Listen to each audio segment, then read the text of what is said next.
So not everyone caught the first few days of discussions, but day one especially was very intense on here we are, here's what we do, here's some ideas, and we just pounded through. We had Mav and Alan at our disposal and had some excellent developer feedback. And I'd argue it was magical. So we will have those recorded. There's a lot of wisdom hiding in them. So it's on all of us to go through those recordings and hear some of the use cases, hear some of the real world activities. I had a great time. Show of hands. Enjoyed it? Great. So I have produced a little list of things that were both low-hanging fruit and not so low-hanging fruit. And if someone has a strong point from all those notes I scribbled, please come on up and share that. But I will go through what I heard and what was the most tangible of things that production users have identified in the wild and would like to just get on the radar of a developer or two in whatever way we can. So borrowing from Matt's document, I took the non-technical one, conference organizing. Doing okay? Cool. Okay, moving on.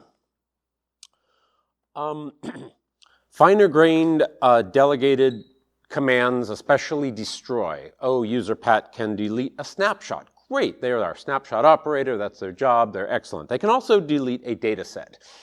Not so good. I don't know what the perfect syntax would look like, but some finer-grained controls there would be great insofar as an unprivileged user can't wipe out the majority of your storage. And multi-tenancy. And on that very point regarding multi-tenancy, and you can phrase these however you please, this is what I heard and how I interpret it, but there's probably a more accurate term for each of them. User-based list privacy and filtering and other commands such as, I'm going to list data sets. I see the entire home directory in every user's data set. I see the accounting department and all of their breakdowns. Every data set is visible to every user. We had some great discussions about how container environments have various mechanisms to hide stuff so that you think you have root on a system and all you have is a container down in the deep down over there. So hopefully you see the concerns to folks like the hosters in the room who have a whole lot of users and really don't want to have people know that the competition is on the same box and just kind of privacy. Anyway, moving on. You all know this best, but well, what do 2025 sane defaults look like? The moment OpenZFS hit LZ4 compression and the asynchronous destruction, I thought we have the perfect file system. Everything else is icing on the cake. So there were a lot of discussions like, well, are we still assuming people are not using LZ4 in various circumstances? What checksum algorithms are best for defaults? And that's going to mean something different to every user. And there was a phrase, what does checksum equals auto look like? I can't answer that, but just broadly, so much water has traveled under that bridge. Let's just look ahead. And I don't know if that's a OpenZFS 3.0 question or not, but there it is. So compatibility aliases. These are awesome. I will never type ZFS list-t snapshot again. Once there was snap and I learned you can do it in 4 letters instead of a bunch, I'm like, great. So then I instantly thought, new system, I will allow myself to snapshot. And I'm like, allow Dexter snap dataset name and pool dataset. And like, it's error, error, error. And oh, the shorthand hasn't made it into the delegation allow code. So I'm like, oh, okay. And I think Rob, who came up a few times and was here on the wire yesterday, I believe on a production user call, I'm like, why can't we just type like list-tfs for file system instead of file system? You're like, oh, duh. So I think it might, if someone has a moment, please look at the shorthand and just think, okay, is it consistent across the board? Is it consistent for allow and not just list, etc.? And so, thank you. The comment was, we don't care as long as it's consistent. I'd argue short and consistent. So FS or something. Anyway, and the examples here are just snap, vol, FS, just instead of that. This came up a bunch and you each have a different answer, but Recursive consistency. I'm sure great progress has been made. I don't know if the rough edges that are still out there, but a user should sit down and think, oh, this recursive operation will behave more or less like this other recursive operation I performed. I'll let you answer exactly what that means, but moving on. I've heard regrets, and I encounter this ever trying to explain ZFS to someone. There's the implicit data set, that when you create a pool, you get a data set with that pool name, and confusion begins. Some people never see it, never care. Some people get very hung up on it if you, say, have an encryption root. And I don't know if you can set it, the implicit data set as encryption root, but you'll probably regret it. We don't have a time machine, but if one could minimize the role of the implicit data set and maybe even properties that can be set, I don't know what the proper solution is, but looking to the future, maybe the volume management and file system management should be separated further. I'll leave it at that. We had a great discussion on what libZFS guarantees look like for different people using different languages. I understand there have been handshake agreements regarding Python for various, be it products or you name it. We are not here to restrict developers and make their lives difficult and contain them in some spec set out long ago, but we do want to find that balance that allows person with their language of choice to move mountains with ZFS using API interactions with it. It's above my pay grade to say exactly what that looks like, but maybe revisit that conversation. It was intense, it was great, a lot of good points, and I trust everyone in the room has some definition of that. Hopefully there's this Venn diagram that puts a few in the core, like what core guarantees can we make and what can we fully disclose are being a bit wild and will change and just go in understanding that. Moving on. This is on absolutely everyone. Documentation. Documentation from 20 years ago still pops right up. Documentation from non-OpenZFS pops right up. There are a lot of best practices out there that made a lot of sense a very long time ago. Whenever you find an opportunity to hop in and, say, blog about a thing you found, do take a moment to see if it would also be appropriate for the manual pages, and then trickle on down through official documentation. Also came up with some notion of a pre-flight suite. I've long envisioned this, that we have a new piece of hardware, and I will kick off this script and go to bed and wake up to a report on what it does well and does not do well, step through all the RAID Z configurations, step through D-RAID versus RAID Z versus just all the things, record sizes with equivalent test suites to say, hey, I want it to behave like a video editing, media distribution, whatever server with very large block sizes. I want it to simulate a database. I want to do all the things. I'm sure every single person in this room has something in their toolkit that they've done. If we can go kind of stone soup in there and bring those together, I think good things will happen. Oh, small typo. We also had a great discussion, especially with Rob and Olivier. So people like containers, be it Docker, be it jails, be it zones, be it you name it. And things like stacking data sets and whiteout support and UnionFS and the OSI spec.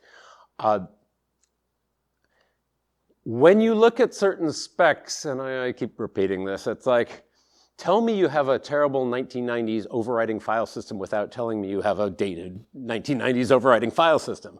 We have so many abilities that aren't available elsewhere.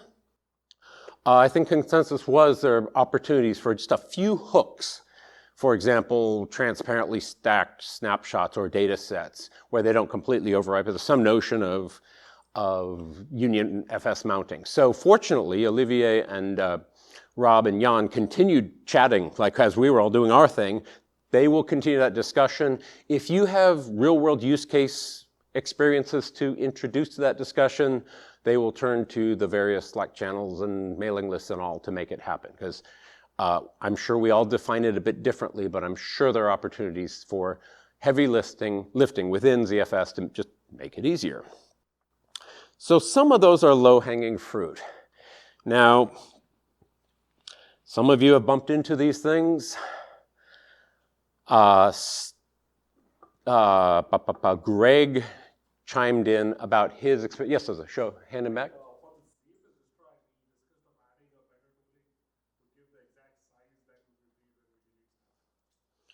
Okay. Better destroy freeing estimates for now. Okay, so that came up. Cool, thank you. So that was a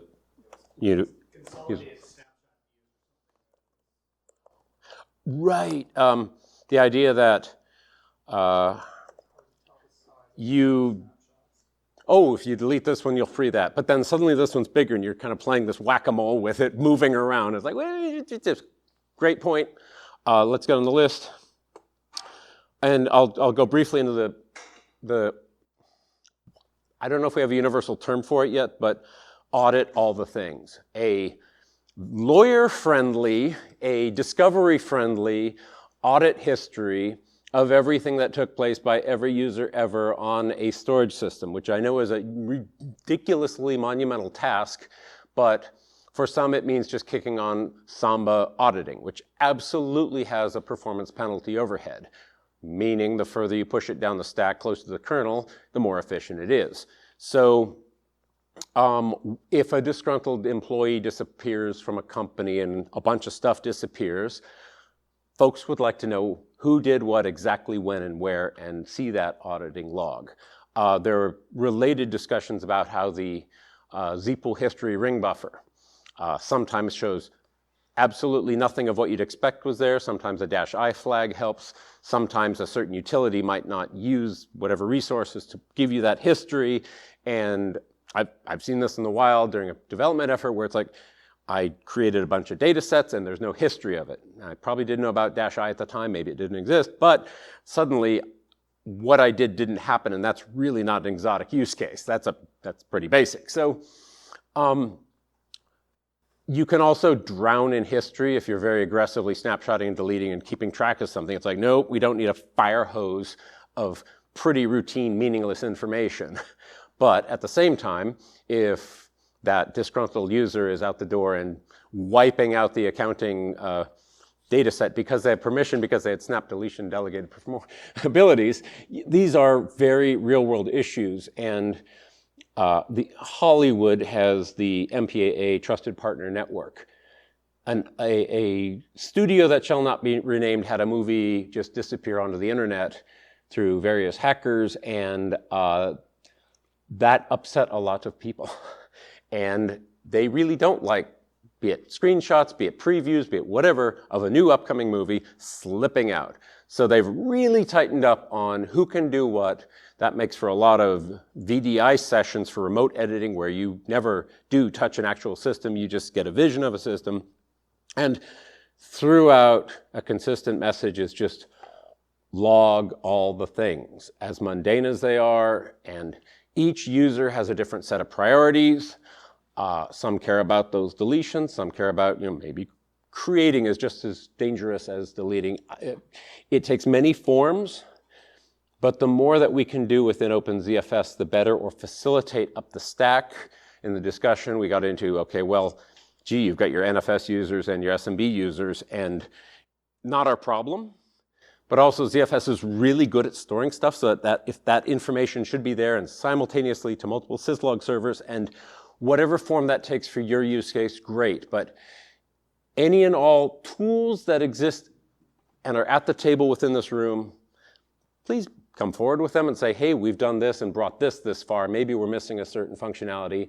There were some very clear third-party proprietary software solutions that are available in a broader context, but not just as a single, here's your MPAA compatible overlay for N number of dollars.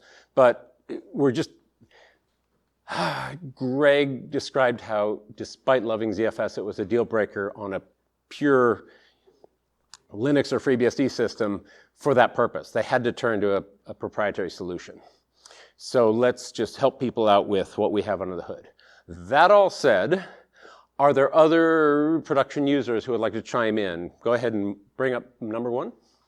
Yeah, I had a quick question because I know it's kind of tied in with number 14 and another one up there. I forgot where it is. We were talking about encryption. Like, it seems like there's a little bit of let me back up. Like, in terms of like support for FIPS encryption 142, 140-2, and 140-3. Like, it seems like some vendors or some of the hardware vendors kind of have their own implementation of that, but I feel like it might be something that might be worth putting into the open source, distribution of it, because a lot of the more secure environments, not necessarily government, kind of request FIPS and LUX. So just wondering what the community thinks about that. Remarkably, encryption didn't come up because we had so much to discuss, but that itself is a fascinating, deep topic. That require FIPS and more so FIPS. But they also require the auditing side of FIPS, Exactly. which is why we're focused on the auditing side. Well, true. Encryption's encryption. How you audit the encryption was the critical point. Right, but at the same time, in order to be able to qualify their standards and their, to check off their check boxes, they have to say we're FIPS compliant. Yeah. Sure. Golden check box. We were going for the hard task, not the easy. Yeah, exactly. I'm just trying to check off the box. Okay. Fair enough. Maybe in the hallway track we can bring that up because that absolutely, we could have dedicated a day to encryption, and then like we did the auditing. I'm not a fan, but some people just need it. We could do a day on testing too, and just standardized testing of what testing means. Gotcha. The comment was we could do a day on testing. What does testing mean? Because clearly the ZFS test suite, and as Don pointed out, it'll do what you asked it to do. That might not be what you want, but it'll punch through and go. That's for a developer. But, moving on. Other recollections, I know there were questions about, say, faster import in HA environments. The underlying code is getting really good, but when you get complex, suddenly the issues get equally complex. I mean, there's a whole a microphone? Stu? Please. We want to hear you. Integration layer on, hey, ZFS is, it's a Linux product. It's a good thing to do these small things, and it does a huge amount. But OXED, grep, ZFS is one of those things. What we put on top of it and how we manage it and everything else from an operation standpoint and a production standpoint, all of these things are feature adds that make our life easier. Can we do it all? Yeah. But if we can push it into ZFS, or at least get the hooks into it to get the data out in a sane manner, we can make the stuff sing and dance with a real easy overlay. And that's really what's driving everything on our production list. Is if you make it simpler for us, we can deploy this wider and wider and wider to greater impact. And OpenZFS is just about the most portable file system after FAT32, such that if you want to dual stack on, be it Linux, Lumos, and FreeBSD simultaneously, you don't want to reinvent auditing on all three. You don't want to reinvent the encryption on all three. You just... I want to hook into HA. Whatever that means to whatever customer. It's just, hey, this is an HA-enabled one, so I need to know that, hey, I can have two nodes talking to me at the same time. One's in read mode, one's in read-write mode. That's not going to panic everything. Those type of scenarios. Do you really speak about concurrent pull import on two systems? And how do you expect handle pull being updated on disks? Different conversation. Yeah. Repeat the topic. To be able to actually have basically and Alex, tell me if I'm wrong, have a read-write system and 17 read systems that are all hitting the same data pools or data sets to actually feed it. I mean, that's one of the high HA type of environments that have been asked to be deployed. So I don't see that as a clean solution right now, but there are crutches we use to make that happen. So whether or not that's a native ZFS, OpenZFS thing to enable it, I don't know. And a lot of it depends on the hardware architecture and the network architecture underneath of it. So it gets to beyond what the core focus of OpenZFS is, but if it's something that can be enabled and then bolted on functionality, that solves some of our customers' problems. The question, how often do you want that read-only system to see updates? If from time to time, then you can create pool level snapshot and import Right. snapshot. That's And which is, yeah, right. You do that once an hour and that's good enough, or it needs to be transactional and it needs to be every 13 seconds. Then Yeah. at some point it may not have solution. Right. So, I mean, those are the things that as you're looking at what is in ZFS 3, you know, what other things are we trying to accomplish above OpenZFS that might have architectural impacts into design? Yeah. Not everyone needs an Olympic-sized swimming pool, but there are a hell of a lot of hot tubs out there. They all need water pumps. Anything else as we wrap up day 3? Yes, Paul. I was just going to say that there have been a lot of good changes to the import code for parallel import, but one place that does still need a lot of work is that the SPA namespace lock is a very big hammer in the kernel. We use it to guard a lot of early import. It's used to guard a lot of VDEV configuration stuff. It's used all over the place, and that is, at least in some use cases, currently the bottleneck for parallel import. So if somebody wants even better parallel import performance, looking at breaking up the SPA namespace lock or like refining it down to the places where it's truly necessary might be an interesting project.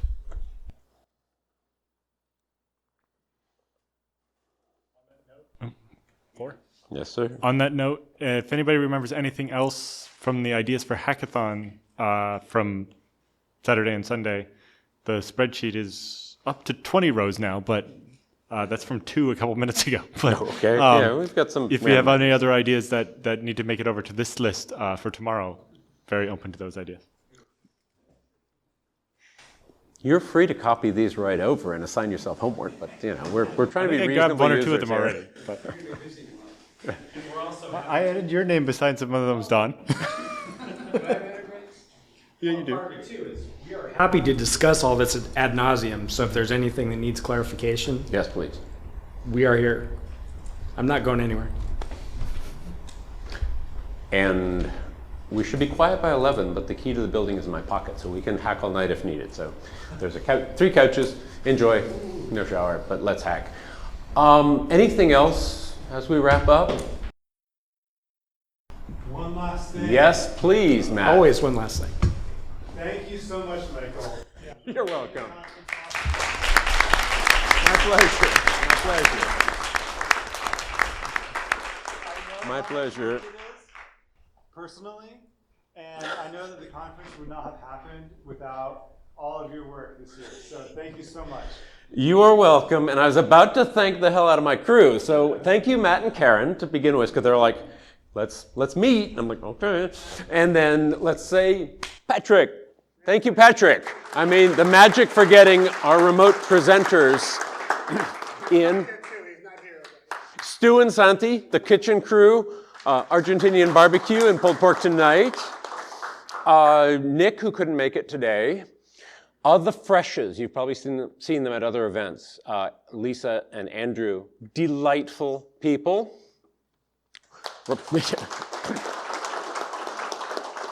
Rod Grimes has been super helpful.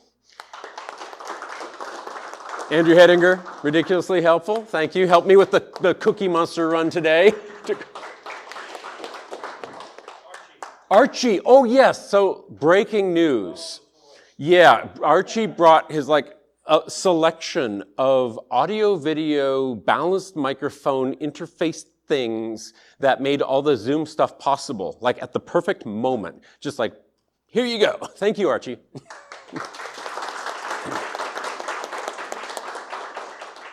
And thank you, all of you. Without the developers, we can just sit here whining as users, and with our overriding file systems, yeah, no, the 90s were cool, but let's look ahead. Anyway, thank you all.